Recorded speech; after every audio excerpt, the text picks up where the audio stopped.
When settlers first reached the windswept hills and dense maple groves of what is now Orangeville, there was little to suggest that this rugged patch of wilderness would one day become a vibrant cultural hub, crowned with Victorian brick and steeped in small-town resilience and cultivated community.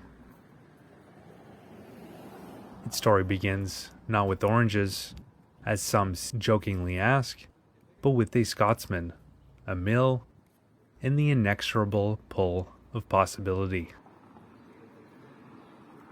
Though people had long hunted and traveled through the region, most notably the Huron-Wendat and Anishinaabe nations, the first European settlement in the area came in the 1830s, when surveyors began carving roads through what was then a part of the township of Mono.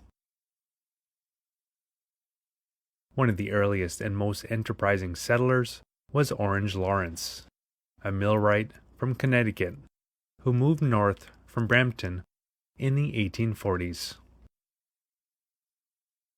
With his wife Sarah and a sharp eye for opportunity, Lawrence built a gristmill and sawmill at the confluence of Mill Creek, now known as Mill Street, and what would become Broadway. These mills were more than buildings. They were engines of transformation. Logs became lumber, wheat became flour, and settlers became a community.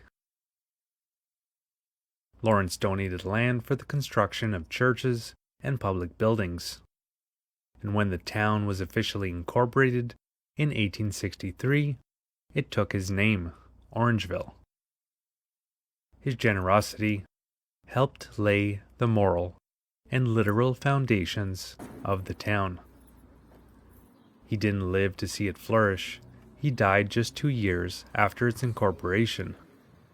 But his name remains etched not just on maps, but in the story of a town that built itself by hand and by heart. The clay soil of the surrounding hills proved stubborn for early farmers, but it gave Orangeville an unexpected gift: red brick. By the late 19th century, as the population grew and prosperity followed the railway's arrival in 1871, builders began constructing sturdy homes and public buildings using locally made bricks. Broadway, the town's central artery, became a showcase for this new prosperity. Grand Italianate and Second Empire style facades rose along the street, housing dry goods stores, barbershops, milliners, and butchers. Horse-drawn carriages clattered over the stone culverts, and women in starched collars and wide skirts browsed shop windows, while children played in the alleyways behind. By 1884, Orangeville was formally incorporated as a town. That same year, the ground town hall was constructed, a beacon of civic pride that still stands today, its tower watching over the town like a sentinel from another age. The coming of the railroad transformed Orangeville from a local market town into a regional center. Trains brought goods, visitors, and ideas from Toronto and beyond. They also brought a touch of glamour. Orangeville became a town of faith, industry, and deep civic engagement. Churches and lodges flourished. A Carnegie Library opened in 1908. Women's institutes and temperance societies organized dances and debates. The rhythm of rural life, seasonal, steady, and communal, beat strongly in its heart. Like so many towns across Ontario, Orangeville weathered the storms of the 20th century. It sent sons to war in 1914 and again in 1939. The cenotaph installed in Alexandra Park, bears their names in solemn bronze. After the Second World War, returning veterans found a town poised between past and future.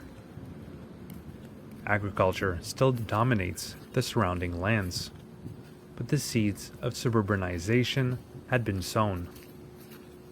Paved roads replaced dusty tracks.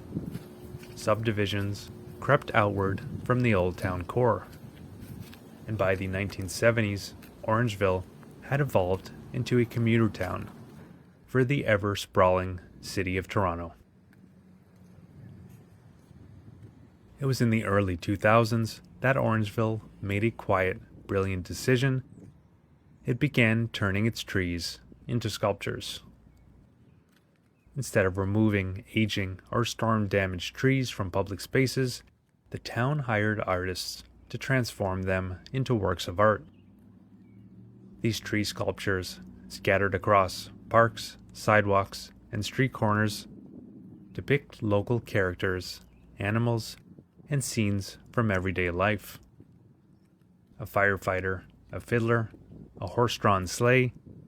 Each carving is a love letter to the town's past and present. Today, Broadway remains the heartbeat of Orangeville.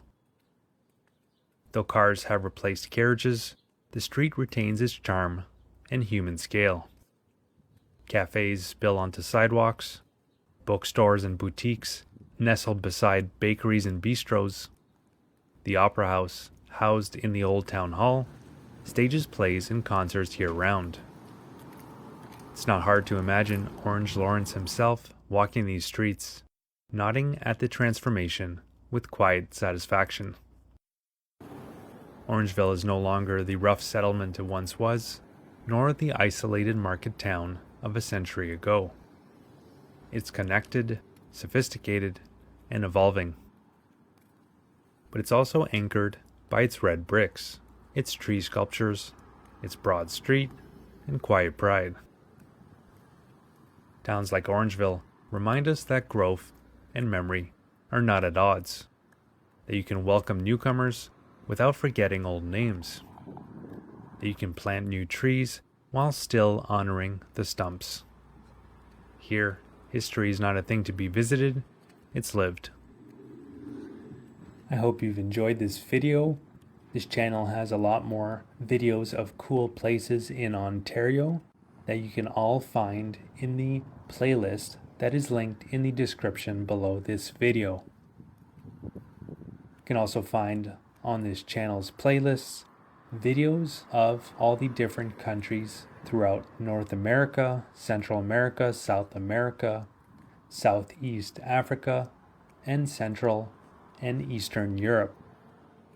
So I have a playlist of all those countries that I've visited available on the channel.